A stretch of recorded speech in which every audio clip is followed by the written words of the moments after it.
صاحبة الحكاية بتقول: اللي حصل بيني وبين جاري العازب محدش يتوقعه، كارثة ومصيبة بجد. اللي حصل بيني وبين جاري العازب وانا جوزي مسافر مصيبة وكارثة، وانا جاي احكي لكم حكايتي علشان تبقى عبرة وعظة ليكم.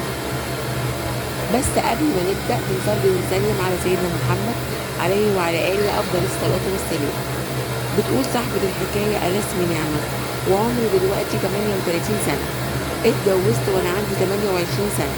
اتجوزت جواز عادي، جواز صالونات، من شاب كان شغال في شركة في القاهرة، واحنا في محافظة من محافظات مصر.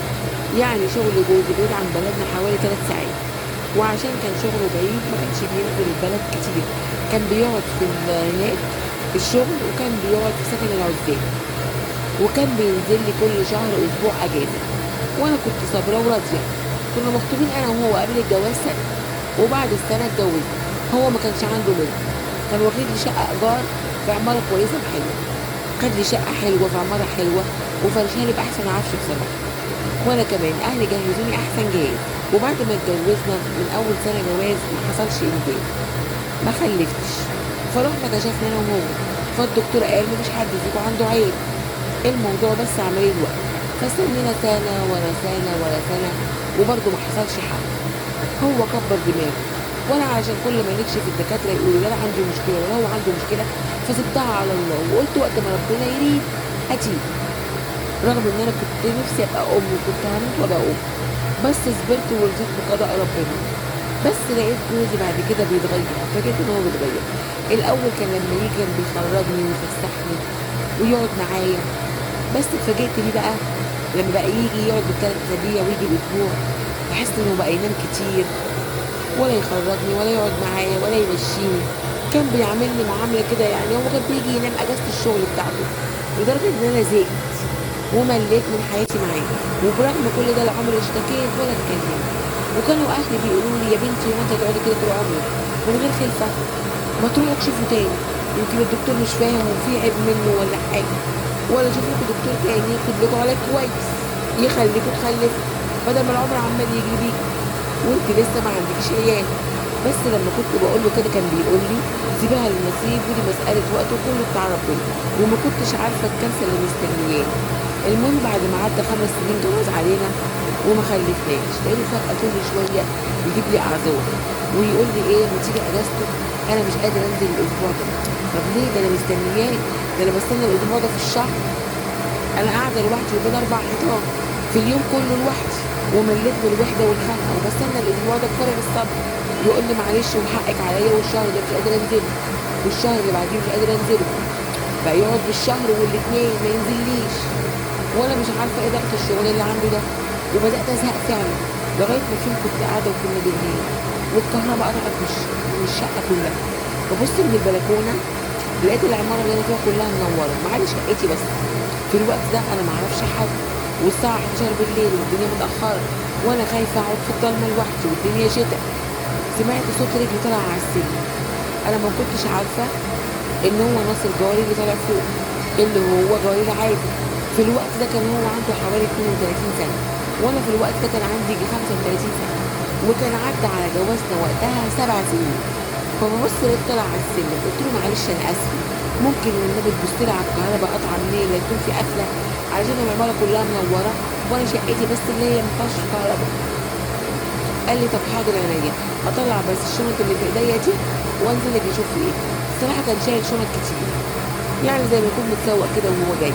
قال لي: اطلع الحاجات دي بس الشقه واجي اشوف ايه. ونزل بص على الفيوز، قال لي: فعلا انت عندك فيزا بايظه، انا عندي واحده زياده هطلع اجيبها لك وانزل اركبها لك وان شاء الله الكهرباء هتشتغل وما تقلقيش. قلت له: انا متشكره قوي، ربنا يخليك يا رب، انا سألت عليك.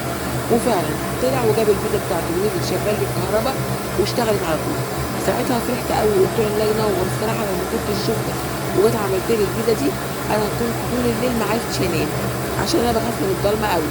قال لي: امال حضرتك فين ولادك وفين جوزك وكده؟ قلت له: انا ما عنديش ولاد، انا متجوزه بقالي 7 سنين وربنا لسه ما رزقنيش بولاد، وانا جوزي بيشتغل في مصر. طب اتفضل، لازم اعمل معاك كوبايه شاي او اعمل معاك اي واجب او اي حاجه، اتفضل. قال لي: لا شكرا يا مدام، متشكر جدا. وقال لي شكرا وراح طالع. بصراحه كان انسان محترم جدا. وكمان كان غاضب البصر، وكمان كان على طول في حاله. المهم بقيت كده اشوفه عادي وانا طالعه مثلا رايحه السوبر ماركت، رايحه السوق، وهو جاي من الشغل راجع من الشغل، كنت بشوفه ما كانش في بينا اكتر من سلام عليكم، وكنت بقول له عليكم السلام، حتى ما كانش بيبصلي. المهم حصلت مشكله تانية برضو في الكهرباء. انا العماره عندي كانت عماره كويسه جدا وناس كويسين جدا. هي كانت عباره عن 3 ادوار. الدور الاولاني فيه راجل مسن ومراته وولادهم مش قاعدين معايا، وانا كنت في الدور التاني، وشقتي طبعا كانت كبيره وهو كان في الدور اللي فوقيه. واللي عرفته ان هو كان مهندس شغال في شركه بترول، واخد شقه وعايش فيها لانه مش من البلد دي. فكان واخد الشقه دي علشان كانت جنب شغله، وهو كان عايش فيها عشان كانت جنب شغله. المهم الكهرباء عملت نفس المشكله تاني.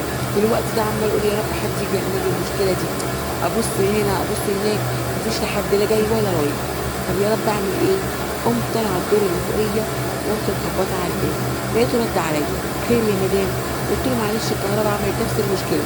قال لي هو ممكن يكون بقى كده كل الفيزا دي عايزه تتغير، عشان لما كل شويه تعمل قفله كده يبقى كلها عايزه تتغير، علشان الفيزا دي احنا لسه مركبينها جديد. طب معلش بس عدي الليله دي كده، وانا بكره اشوف الكهربائي كويس، انا بكره ما عنديش شغل. قلت له معلش والنبي حاول كده تستغفري باي حاجه تشتغل بس، انا ما اقدرش اقعد في الضلمه. قال لي خلاص تمام، ونزل معايا وشاف الفيزا اللي هو كان حاططها الجديده لسه كانت شغاله، لكن القديمه هي اللي كانت عامله قفل. ساعتها قال لي خلاص مفيش مشكله، انا هطلع اجيب لك الفيزا اللي شغاله عندي. يقول لي طب وانت هتقعد في الكهرباء؟ هتقعد من غير نور؟ هتقعد في الضلمه؟ قال لي ما تخافش من الضلمه عادي، والصبح ان شاء الله اروح محل الكهرباء واشتري فيزا. وفعلا فصل الكهرباء عن شقته وشغل الكهرباء عندي. المهم وصلها واشتغلت على طول، وبقيت اقول له شكرا. قال لي مفيش مشكله خالص، انت واحده بتحب تقعدي في الضلمه، لكن انا مش خايف ومفيش اي مشاكل، اتكلمنا بعضينا. ساعتها قلت له انا اسفه اكيد عملت لك ازعاج، اكيد من المدام اتضايقت. قال لي ساعتها لا انا مش متجوز. قال لي انا عندي 32 سنه ولسه ما سبقليش الجواز وما اتجوزتش. قلت له ايه ده ولا خاطب؟ قال لي ولا خاطب. قلت له ربنا يرزقك باللي تستاهلك، انت انسان كويس وتستاهل كل خير. قال لي بس انا ملاحظ انك دايما لوحدك، هو انت جوزك شغال ايه؟ قلت له جوزي شغال في شركه مقاولات، هو عنده شيء يعني عامل شركه مؤسسه كده صغيره بتاعت مقاولات، وهو عنده عماله وشغال فيها، وشغله والشركه دي في القاهره، وهو بينزل كل شهر اسبوع، بس بقاله 3 شهور يعتذر بالمشغوليات وما بيجيش. قال لي وما قعدتش مع جوزك ليه بدل ما انت في بلد وهو في بلد؟ اصل انا اهلي واهله في البلد هنا، فلما جينا اتجوزنا غيرني. قال لي تقعدي في البلد ولا تقعدي في القاهره؟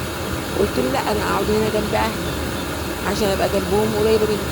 هو كمان قال لي صح، خليك جنب اهلك بدل ما تبقي انت ايه في بلد وهم في بلد وتزهقي وتبقي لوحدك، خليك جنب اهلك تبقي قريبه منهم وقريبين منك.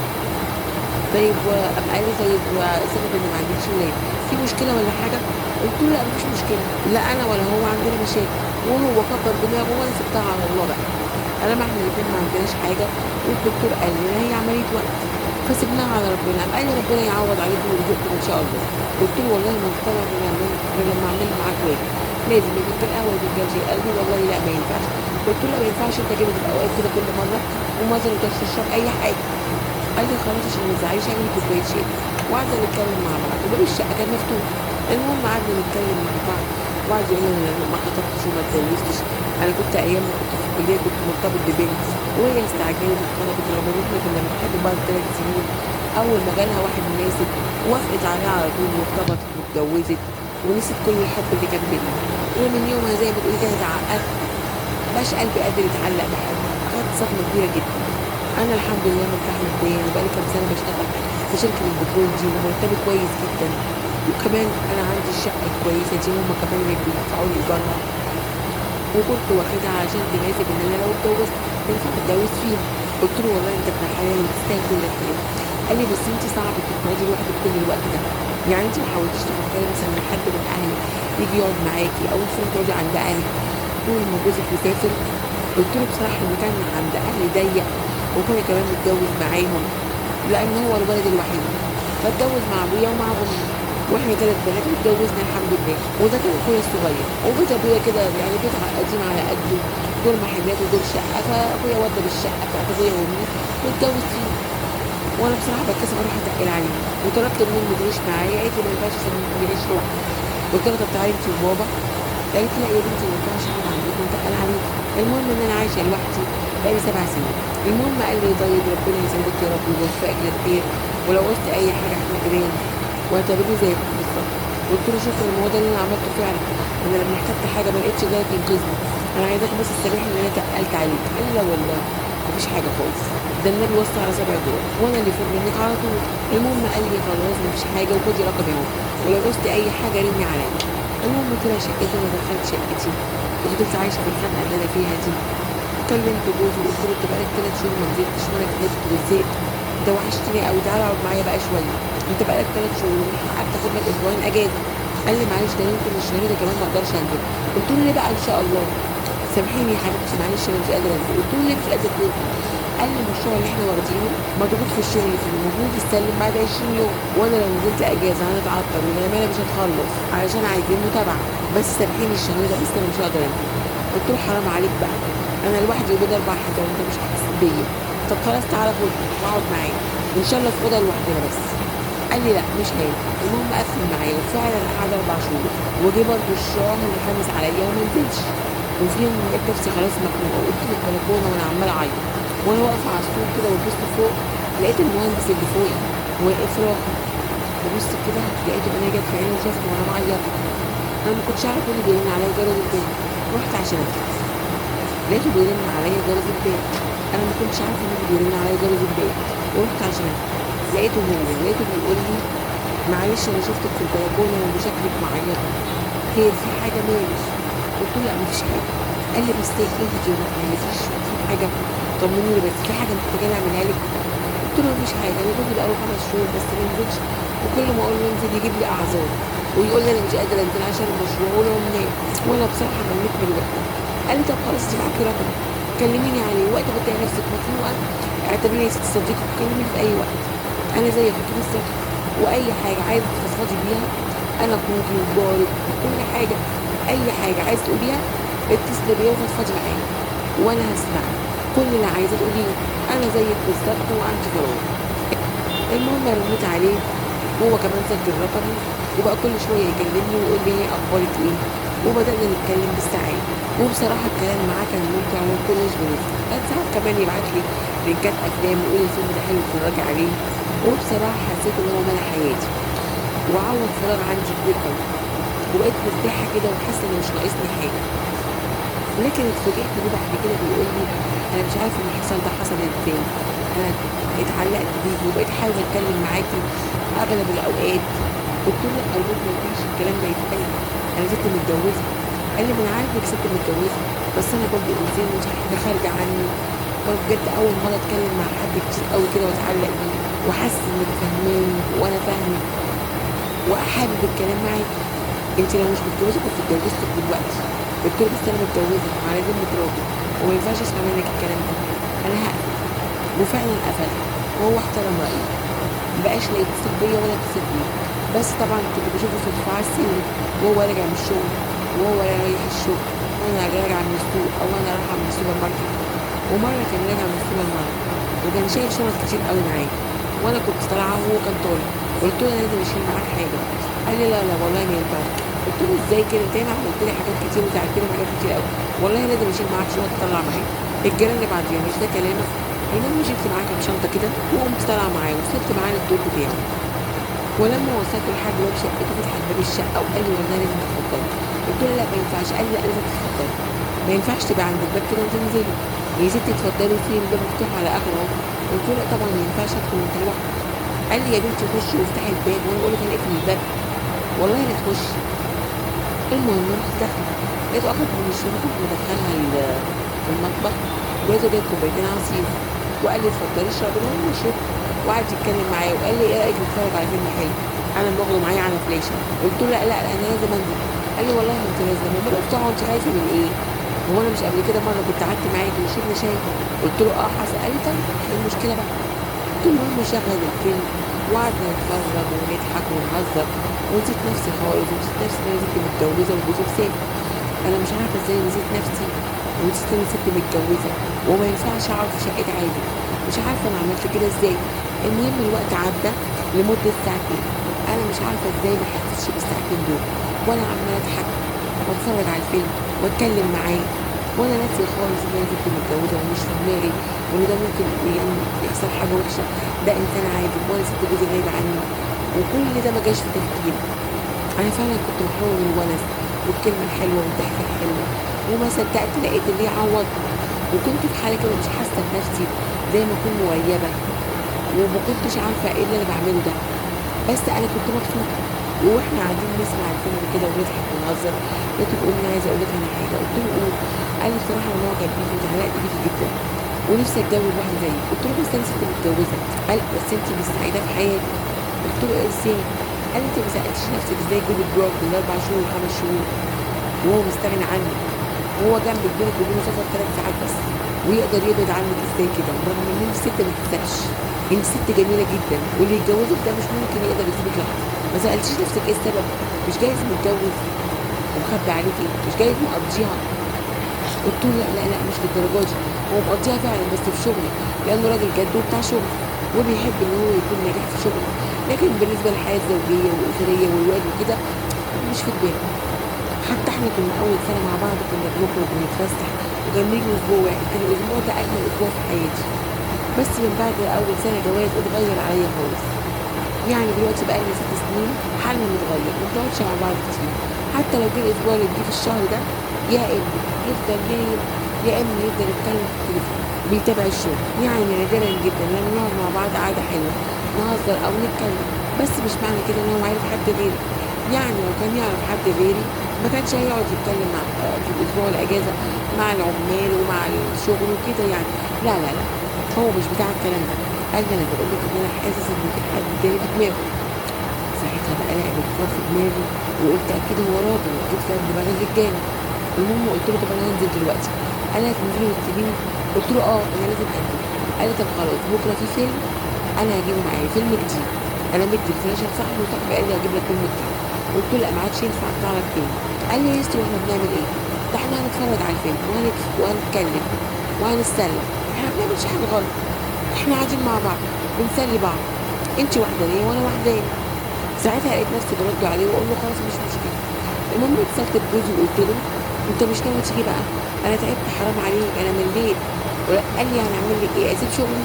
قلت له بس تعالى ان شاء الله يومين ويمشي. ساعتها انا كلمته وقلت له كده علشان ضميري كان مأنبني، ايه اللي انا بعمله ده؟ وازاي اقعد في شقه واحد عادي؟ ايه اللي يخليني اتكلم معاه واضحك واهزر واتفرج على افلام معاه؟ هي الوحده وبعد جوزي عني هيخليني مش عارفه اميز الصح من الغلط والعيب والحرام. انا كده وقعت في وقعه مش كويسه. المره دي الحمد لله عدت على خير، لكن المره الجايه انا ممكن اقع في شر اعمال. انا لازم ابعد، انا ما ينفعش اقعد معاه لوحدينا، احنا الشيطان تالتنا. انا مش ضمني المره الجايه ممكن يحصل ايه. ووقتها قعدت حالي على جوزي ان هو لازم يجي، وساعتها قعد اسبوع كده وقام جالي فعلا وقال لي انا جبت كويس تقعد معاكي اسبوع. وساعتها فرحت جدا وقلت انا لازم بقى اقرب من جوزي وانسى جوزي ده واعيش مع جوزي كده بقى واخليه الاسبوع ده شهر عسل. ويمكن لما الاقيه كده متغيره ومجدده من نفسي ومجدده من حالي ومزوده في الرومانسيه يمكن يتعلق بيا وياخدني معاه مصر، يا اما يرجع تاني كل اسبوع، يرجع تاني كل شهر ينزل لي اسبوع زي ما كنا متعودين. ولما نزل بقى كنت مغيره من نفسي وعامله له جو رومانسي وشموع وعشا رومانسي ولابسه لبس حلو ومغيره من نفسي. وقلت بقى لازم اقرب منه واكفر عن ذنوبي اللي انا عملتها علشان انسى القرف اللي كنت فيه ده. لقيت كل اللي انا عاملاه ده ما فرقش معاه، ولقيته بيقول لي ايه اللي انت عاملاه ده كله؟ قلت له يا حبيبي انت وحشني ونفسي اقعد معاك ونتعشى مع بعض عشاء رومانسي. قال لي انا جايه هلكان وتعبان وعايز اكل لقمه وانام. هو يا جماعه كان جاي حوالي الساعه 9 بالليل، اتعشى ونام وصحي تاني يوم العصر. قلت له ايه يا عم النوم ده كله؟ قال لي انا كنت مهلوك. قلت له طب خلاص الحمد لله نمت وارتحت، ايه رايك النهارده تاخد تفسحني ونتغدى بره؟ قال لي لا انا عايزه ارتاح ومجهزين لي لقمه كلها والحمام عشان انا برضو عايزه افوق. وفعلا جهزت له الحمام، وعمر ما خرج من الحمام كنت مجهزه له الغدا. اخد حمام وخرج اتغدى وجري ينام تاني، ولا حتى بص لي ولا قال لي ايه الهدوم الحلوه دي ولا قال لي اي حاجه، ولا حتى بص على شعري اللي انا صبغاه ولا على المكياج اللي حطاه ولا على اللبس الرقيق اللي لابساه ولا على الجو الرومانسي اللي عاملهولي. ولاده قعد معايا 3 ايام، وبعد ال3 ايام جاله اتصال احنا محتاجينك في الشغل ضروري. لقيته قام ولبس وقال لي انا لازم امشي دلوقتي. قلت له هو انت لحقت؟ قال لي اه الشغل لازم ما تاخرش عليه. ساعتها الشيطان لعب في دماغي وقال لي بقى انت خايفه على نفسك من كلمتين وضحكتين وتتفرجي على فيلم، وده انسان ما عندوش اي فكره ان انت ست ومحتاجه جنبك. انا اللي انا بعمله ده مش حرام، انا كده ناقصني حاجات كتير قوي. انا الوحده قتلتني وانا خايفه اغضب ربنا فيه، وهو اللي غضب ربنا فيا وسايبني اللي الوحده تقتلني، ولا راضي ياخدني معاه ولا راضي يعيش معايا، وسايبني مقتوله كده من الوحده والغربه ومطمع على اي راجل. المهم قلت والله انا مفتش تليفون. المهم قلت له هات التليفون. قال لي ليه، في حاجه؟ قلت له لا انا عايزه اكلم امي وابويا ومعيش رصيد. المهم خدت التليفون وقعدت اقلب فيه، لقيت بنت كده شكلها حلو وبعت له فيديوهات وبعت له صور. فقلت له ايه ده؟ قال لي دي واحده مشهوره. قلت له لا دي واحده عاديه مش مشهوره. قال لي طب وانت ما بتمديش التليفون ليه؟ قلت له ده حق، انت سايبني بالشهور ومش عايز نعرف انت بتعمل ايه. قال لي ما دي بقى دي واحده انا مرتبط بيها. قلت له ايه؟ يعني ايه واحده مرتبط بيها؟ قال لي يعني متجوزه. قلت له يعني ايه متجوزه؟ قال لي يعني دي مراتي. قلت له يعني انت اتجوزت من غير ما تقول لي؟ قال لي اه اتجوزت. قلت له ايه اللي بتقوله ده؟ ازاي تتجوز وزي ما تقوليش؟ يعني انا دلوقتي عايشه معاك بقالي داخله على 8 سنين اهو، وعايشه على الحلو والمر وما دورتش على عيال وسايباها للنصيب. قال لي بس انا اتجوزت وبقالي سنه وربنا رضاني بولد. قلت له طب وانا؟ قال لي انت ايه؟ انت ما عندكيش مانع وانا كمان ما عنديش مانع، بس انا ما اقدرش اقعد طول عمري من غير ما اكون اب. وانا بصراحه لقيت اللي تريحني وانا مش مقصر معاكي في حاجه.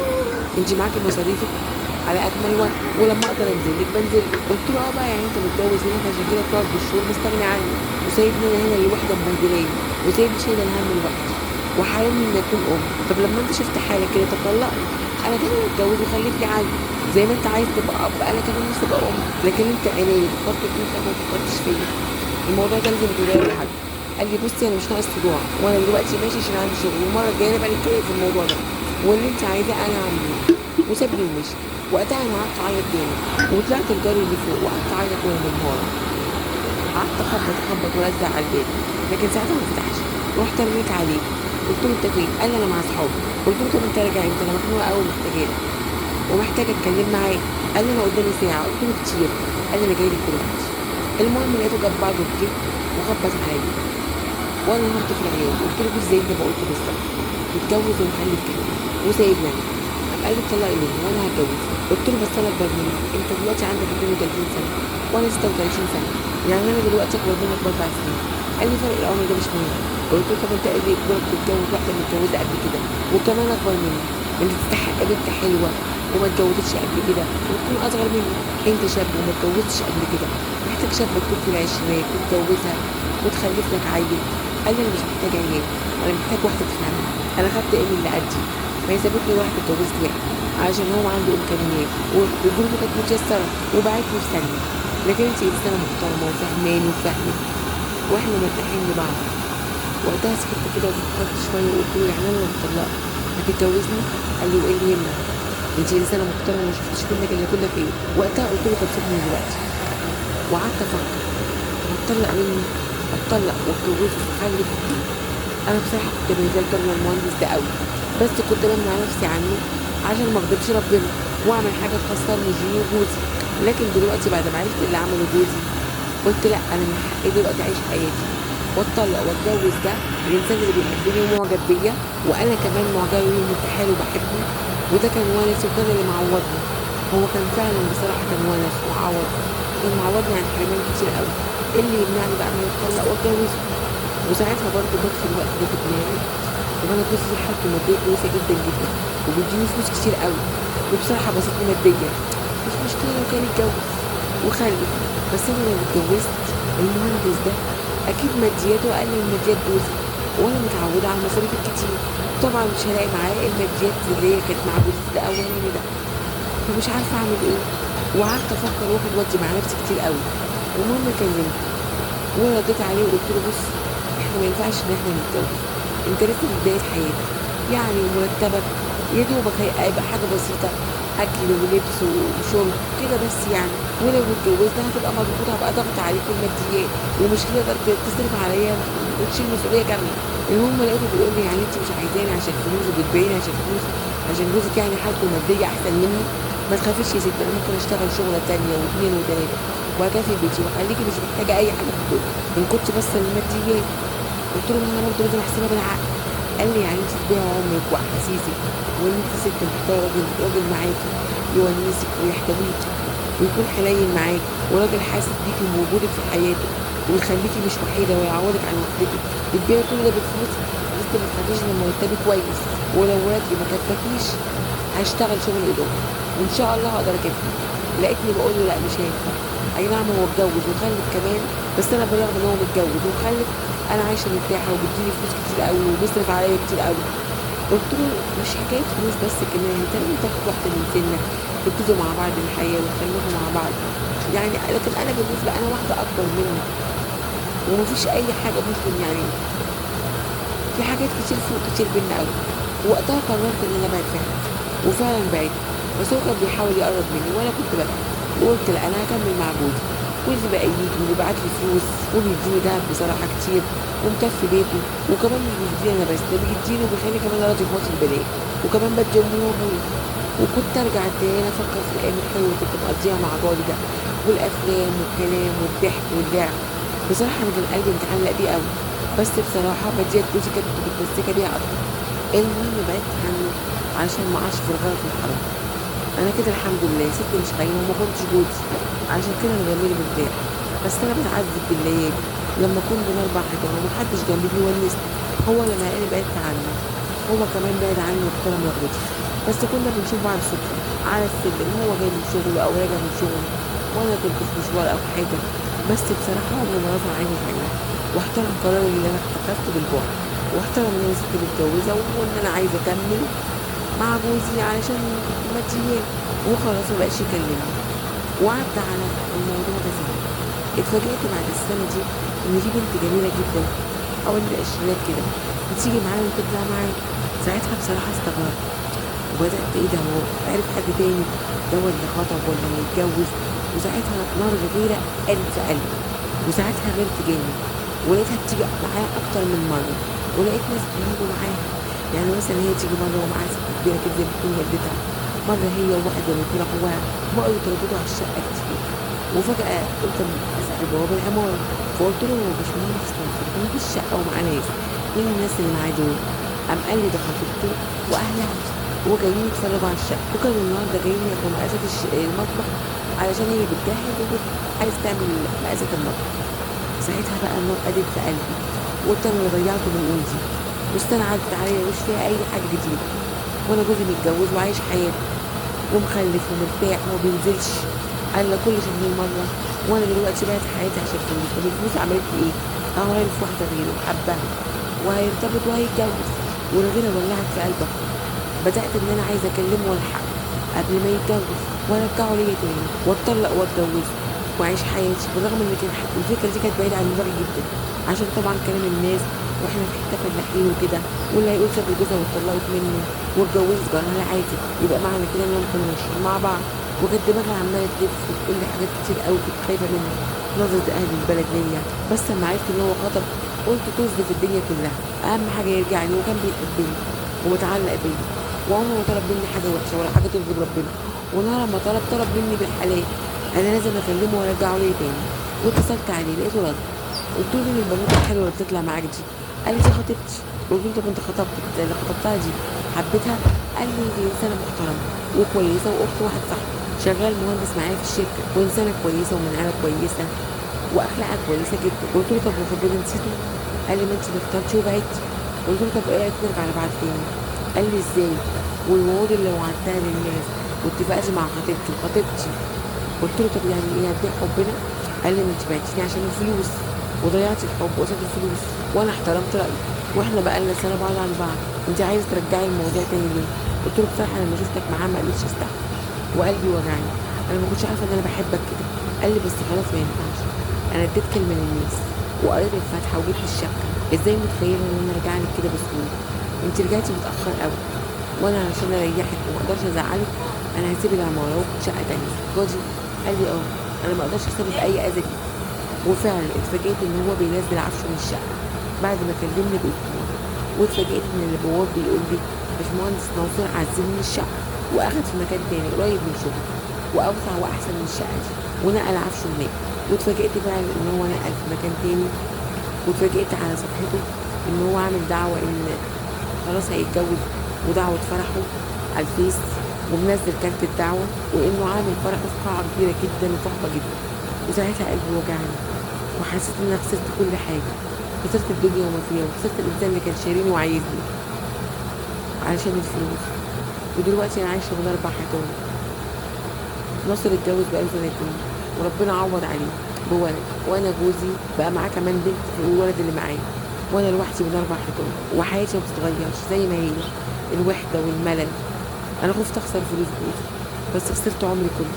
أنا مش لاقي حد يحتويني، وأمي ماتت وأبويا مريض، وبروح كل فترة أزور أبويا وأشوف طلباته وبزور عند أخويا، وبقول لجوزي أرجوك حاول تعدل بيني وبين مراتي، حتى خدني معاه بدل الوحدة اللي قتلتني. هو مش عايز ياخدني معاه، مراته مسيطرة عليه، معاها عيلين وفرحان بيهم ومسيطرة عليه مراته، لكن أنا اللي لوحدي، ولا خلفت ولا عايشة سعيدة ولا محصلة متجوزة ولا محصلة متطلقة، وخلاص انكتب عليا أعيش طول عمري في وحدة وملل، وعيش طول عمري لوحدي بين 4 حيطان وفي ظلام حتى لو الدنيا كلها منورة. أنا حاسة إن أنا ضيعت عمري وضيعت الإنسان اللي كان فعلا بيحبني وكان عايزني بالحلال، وكمان ضيعت نفسي، ولا مني أم ولا مني زوجة، والدنيا كلها قفلت في وشي. ودلوقتي بقى عندي 40 سنة وما خلفتش ومش عايشة حياتي ولا مستقرة زي بقية الناس. يا ريتني فعلا اتجوزت كاري ده واشتريت نفسي، بس ارجع واقول نصيبي وقدري. انا بنصح اي واحده في ظروف تفكر في نفسها الاول قبل ما تفكر في اللي حواليها. فعلا الدنيا والفرحه والونس ما يتعوضش. لو كنتوا مكاني كنتوا هتعملوا ايه؟ انا غلطت ان انا بعت الحب وكملت في الجوازه دي عشان فلوس وعشان جوزي بيصرف عليا وعلى اهلي، ولا كان الصح ان انا اتطلق منه واتجوز الانسان اللي هو كان بيحبني وكنت كملت حياتي عادي؟ حد يا جماعه يقول لي لو كنتوا مكاني تعملوا ايه؟ انا مستنيه في التعليقات الرد على المشكله، ولكم مني كل شكر واحترام وتقدير، والسلام عليكم ورحمه الله وبركاته.